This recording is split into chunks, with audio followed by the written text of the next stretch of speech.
Bienvenue dans le podcast Kilo Émotionnel, le podcast qui t'aide à décoder les vraies raisons qui te poussent à trop manger.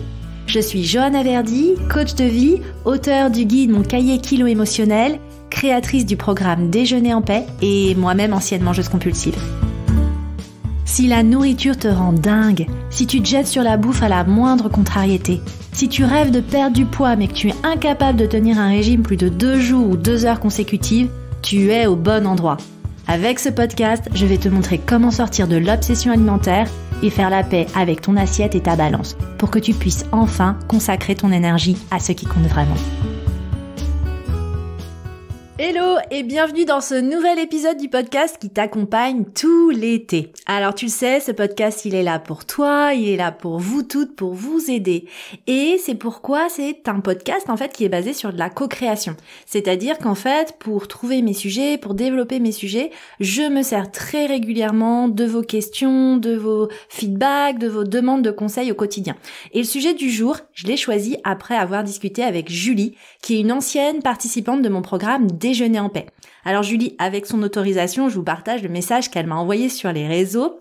Elle m'a dit « Joanne, je me suis rendu compte que ces derniers temps, mes crises d'hyperphagie revenaient. C'est vraiment souvent l'été et ça me déprime vraiment beaucoup. J'ai essayé de réfléchir à pourquoi et au final, je me suis rendu compte qu'en été, je suis beaucoup moins satisfaite de moi et de mon corps que pendant les autres périodes de l'année. Je suis frustrée de ne pas pouvoir faire les activités que j'aimerais, beaucoup de limites physiques pour faire de la randonnée, je m'empêche d'aller boire des coups au lac avec les amis parce que je sais que ce sera inconfortable pour moi ou alors que ça va finir en baignade collective. Bref, au final, en été, il ne me reste pas beaucoup de plaisir disponible à part la nourriture. J'ai toujours associé une prise de poids estivale avec les vacances, le relâchement, mais je me dis qu'il y a autre chose probablement. Voilà, si jamais tu en as déjà parlé ou as des réflexions à partager à ce sujet, soit en post, soit en podcast, je serais curieuse d'avoir ta réaction. Je te souhaite un bel été, à bientôt. Eh ben écoute, la réponse tu vas l'avoir, Julie, dans cet épisode parce que je trouve que c'est un sujet ultra pertinent et je pense qu'il concerne bon nombre d'entre vous. Le fait de ne pas être à l'aise dans son corps, le fait d'avoir peut-être honte de son corps, de ne pas avoir envie de le montrer. Et du coup, le résultat, c'est quoi? Surtout pendant la période estivale, c'est qu'en fait, tu te caches, tu te limites, tu renonces à des invitations, tu es vraiment dans une vie étriquée et on va pas se mentir, finalement, ce corps dont tu as honte, dans lequel t'es pas à l'aise, il te gâche littéralement ton été. Donc, dans cet épisode, on va vraiment adresser ce sujet. Alors, au programme de l'épisode d'aujourd'hui, je voudrais qu'on aille explorer d'un peu plus près d'où viennent nos complexes et ce qui se joue vraiment sous la surface de notre relation avec notre corps. Et je te partagerai ensuite mes 10 commandements pour t'aider à mieux vivre dans ton corps cet été, même si tu détestes ton apparence pour l'instant. Et je t'invite à vraiment rester jusqu'à la fin de l'épisode parce que je vais te révéler une astuce pour avoir confiance en toi en maillot de bain. Oui, en maillot de bain, même en 2 pièces, même en bikini, si tu en rêves. Alors déjà pour commencer, pourquoi on complexe? Pourquoi on a des complexes? Pourquoi autant de femmes ont des complexes? Et pourquoi ça prend une telle proportion en été? La première raison, c'est que, on va pas se mentir, on évolue dans une société qui marche sur la tête. Parce que notre société, elle véhicule des normes esthétiques qui sont irréalistes. Et puis, avec l'été, on a tendance à exposer nos corps, à se dévêtir, parce que oui, il fait chaud, puis surtout en ce moment, il fait de plus en plus chaud. Mais la réalité, c'est qu'il y a seulement 2% des femmes dans le monde qui ont la morphologie des mannequins que tu peux voir défiler sur les podiums ou en couverture des magazines. Et en plus de ça, c'est important de rappeler que ces femmes qui ont du coup une morphologie un petit peu exceptionnelle, déjà, elles passent par la case maquillage et coiffure.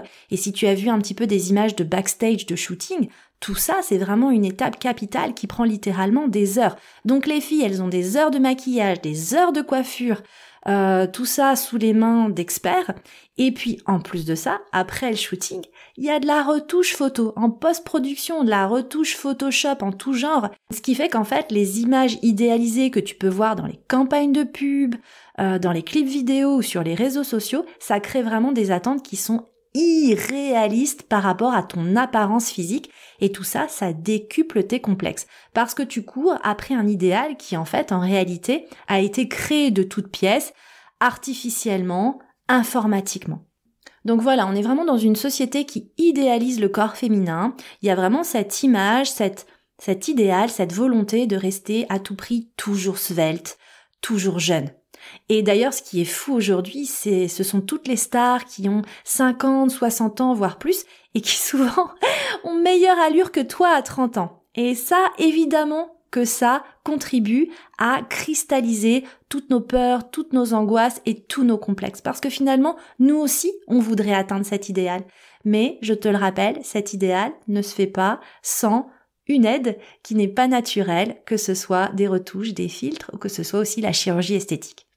Le deuxième facteur qui contribue à créer et à aggraver tes complexes, c'est l'industrie des régimes. Aujourd'hui, l'industrie des régimes et de la diet culture te met une pression permanente énorme pour que tu te conformes paradoxalement à ces normes esthétiques irréalistes. On te martèle de messages en te disant que tu peux le faire, qu'il suffit d'avoir de la volonté, le bon programme, le bon produit. Tu vas devenir la meilleure version de toi-même si tu mets en œuvre les produits et les services qu'on cherche à te vendre. Ça instille en nous l'idée que finalement, notre corps, c'est une sorte de pâte qu'on peut modeler.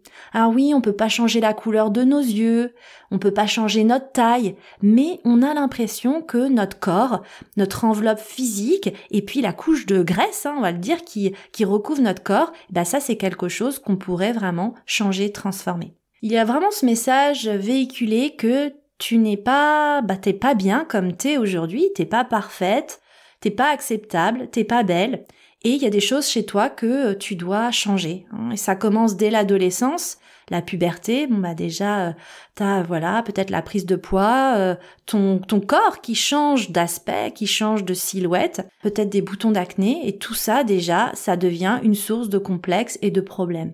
Ensuite, peut-être à l'âge adulte, t'évolues, peut-être qu'à un moment tu tombes enceinte, et puis ton corps est adoubé quand t'es enceinte, avoir ce gros ventre, c'est vraiment valorisé, et tout le monde vient te voir, te dire à quel point t'es rayonnante, mais l'après-grossesse est quand même super compliqué, parce que, en fait, la société attend de toi que tu retrouves ton corps d'avant, comme si tu n'avais jamais eu d'enfant.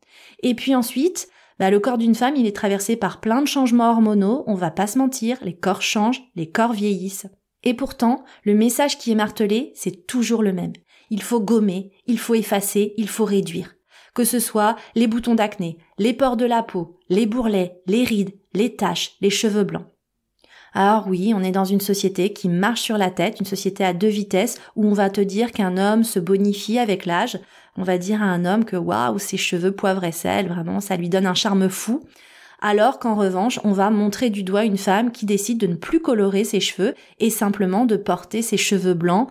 Donc soit on va la montrer du doigt, soit on va l'ériger en sorte d'héroïne. Waouh, elle assume ses cheveux blancs. Et cette perception des corps différente et beaucoup plus exigeante chez les femmes, ça, j'y ai consacré tout un épisode, c'est l'épisode 9 qui t'explique pourquoi le piège des compulsions alimentaires et de la culture des régimes s'est refermé uniquement sur les femmes. Et l'été, ce qui complique la donne, c'est qu'on se fout littéralement à poil. En vrai, un maillot de bain, c'est pas plus couvrant qu'un soutif et une culotte. Et entre nous, est-ce que toi, le reste de l'année, tu te trimbales en soutif-culotte dans des lieux publics ? Non. Donc en fait, pour moi, le truc qu'on touche vraiment, c'est ça. C'est la mise à nu, c'est la vulnérabilité. T'es à poil. Et ça déclenche en nous des sentiments profondément inconfortables. Déjà, une grande vague d'insécurité, parce qu'il n'y a plus rien pour te protéger, il n'y a plus cette couche de vêtements pour te protéger des autres, du regard des autres. Ça t'incite encore plus à la comparaison, parce que en miroir, en fait, les corps des autres aussi sont visibles et dénudés. Donc, déjà que la comparaison, c'est une tendance naturelle que t'as, ça j'en ai parlé dans l'épisode 12 qui est consacré à ce sujet et que je t'invite à écouter si tu l'as pas déjà fait. Ça, pendant l'été, ça va être décuplé. Tu vas avoir encore plus tendance à te comparer aux autres femmes qui sont elles aussi en maillot de bain ou en tenue estivale. Ça va complètement décupler tes complexes et bousiller un peu plus ton estime de toi. Et puis, ce que ça déclenche derrière tout ça, c'est de l'auto-jugement. C'est-à-dire que comme tu es en insécurité et comme tu te compares, derrière, forcément, tu te dénigres, tu te critiques, tu te juges. Et évidemment, tu te juges négativement.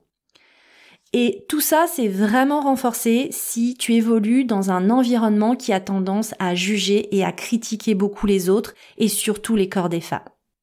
Et puis à ça va s'ajouter un inconfort physique qui est parfois réel. Julie, elle en parle très bien dans son message, que ce soit le fait d'être essoufflé quand tu fais une rando, que ce soit, moi c'est un truc qui me concerne directement, les cuisses qui frottent ou l'intérieur des bras qui frottent.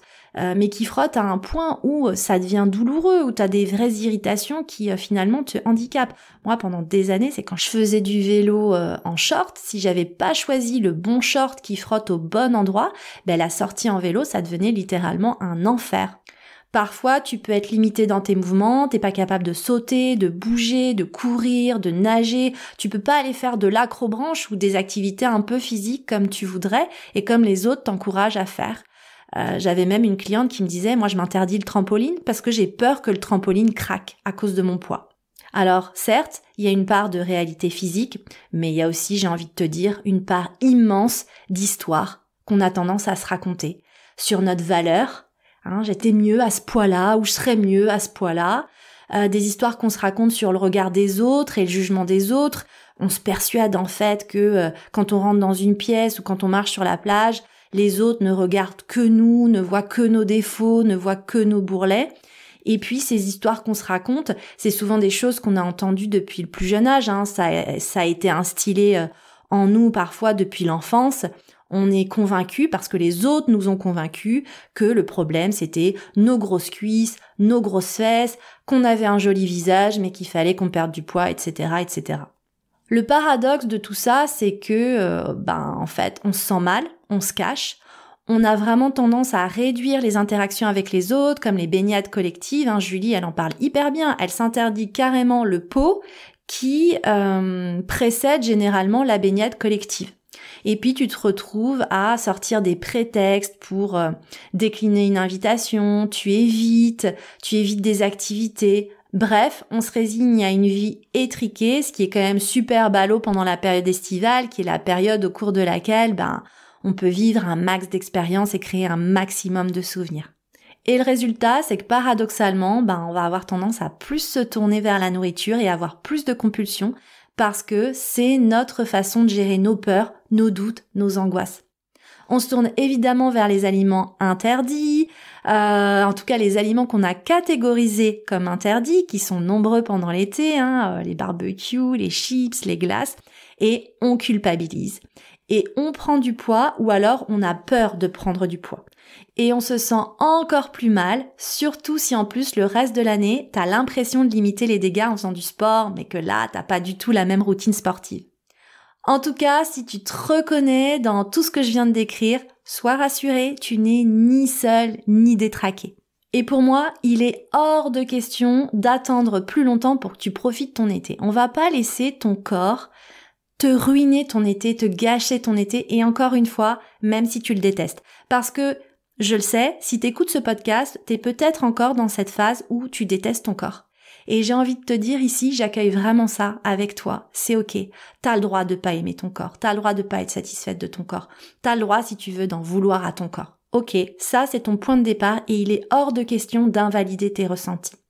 Moi, ce que je voudrais simplement, c'est commencer à ouvrir pour toi le champ des possibles et te faire envisager la situation avec, on va dire, un autre regard. C'est comme si j'allais t'inviter à changer la paire de lunettes avec laquelle tu vois la vie. Parce qu'encore une fois, ta réalité, elle n'existe qu'à travers le prisme de ton regard, sur ce que tu vis, sur tes expériences.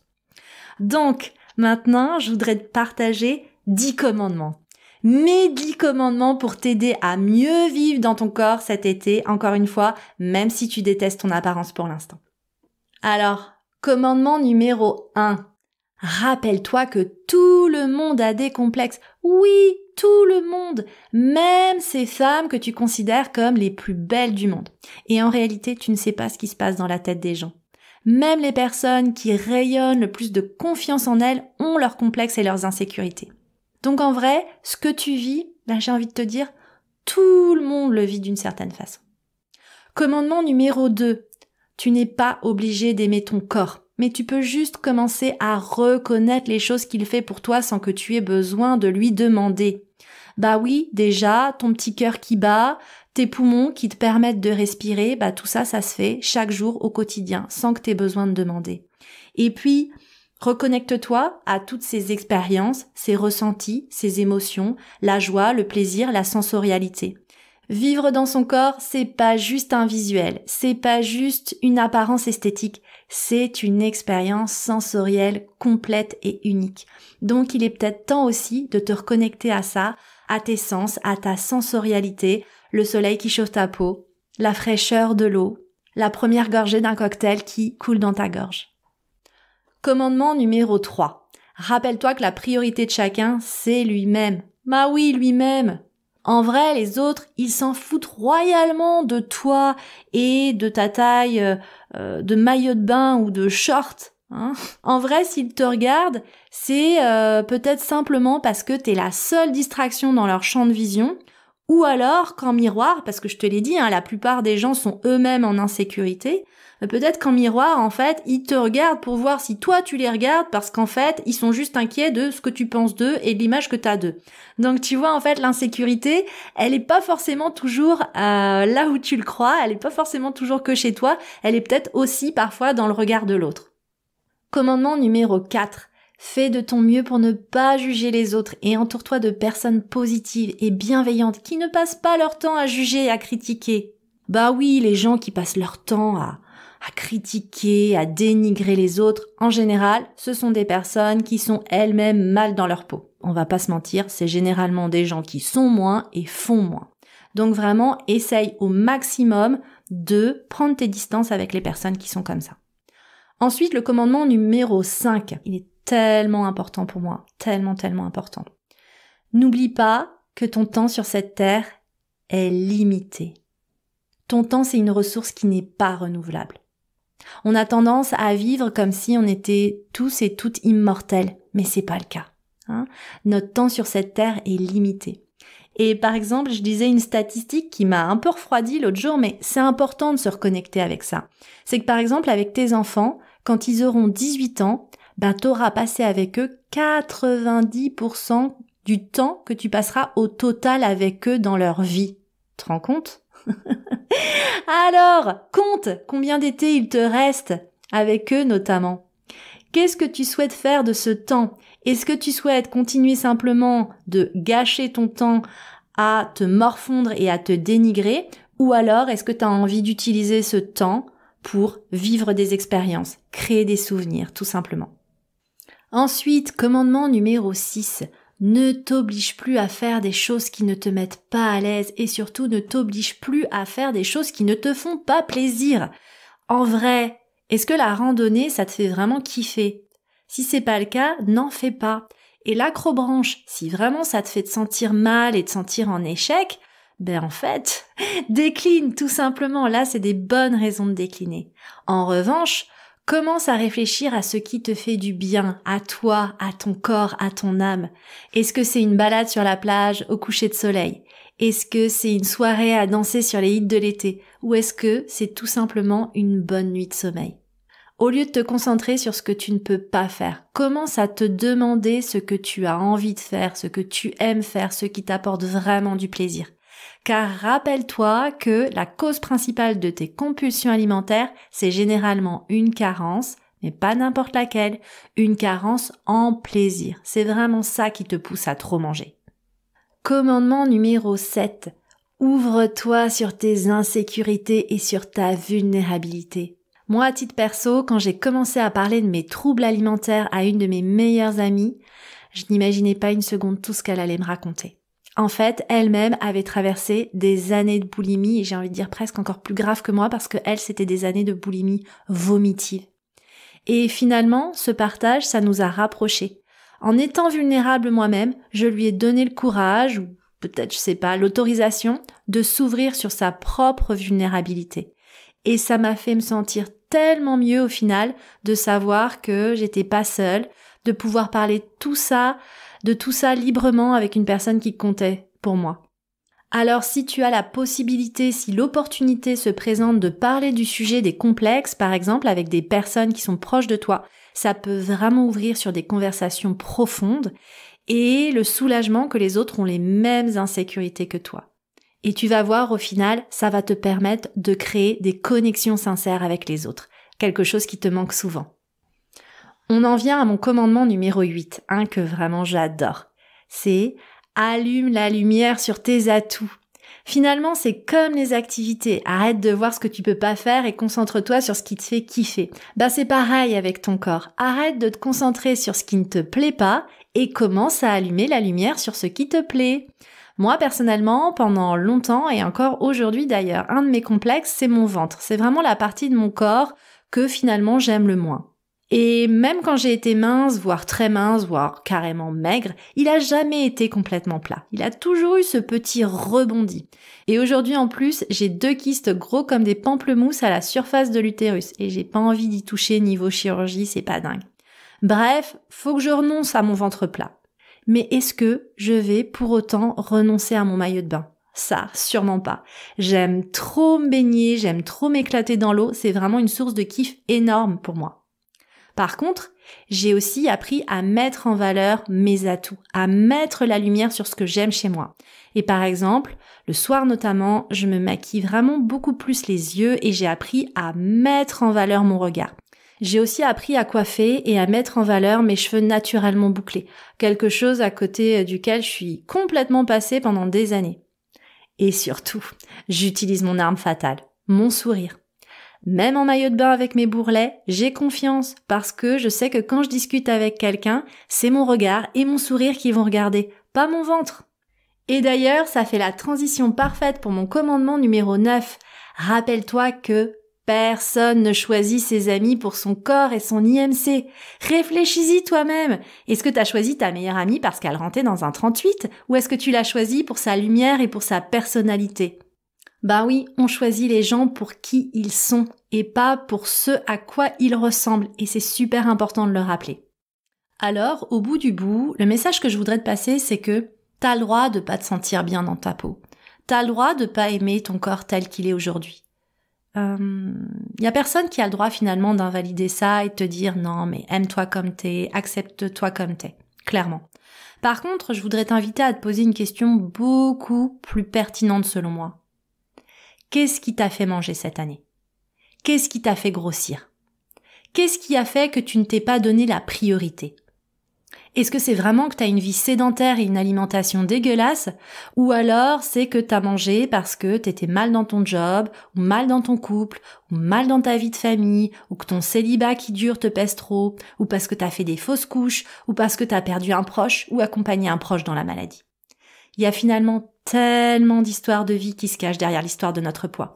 Et je veux vraiment t'inviter à commencer à regarder bien au-delà du poids qui s'affiche sur la balance. J'ai envie que tu accueilles tout ça avec bienveillance et avec curiosité. Et je voudrais que tu te rappelles d'une chose.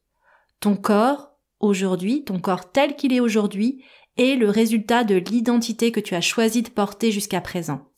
Ton corps de demain sera le résultat de l'identité que tu choisis d'adopter à partir d'aujourd'hui.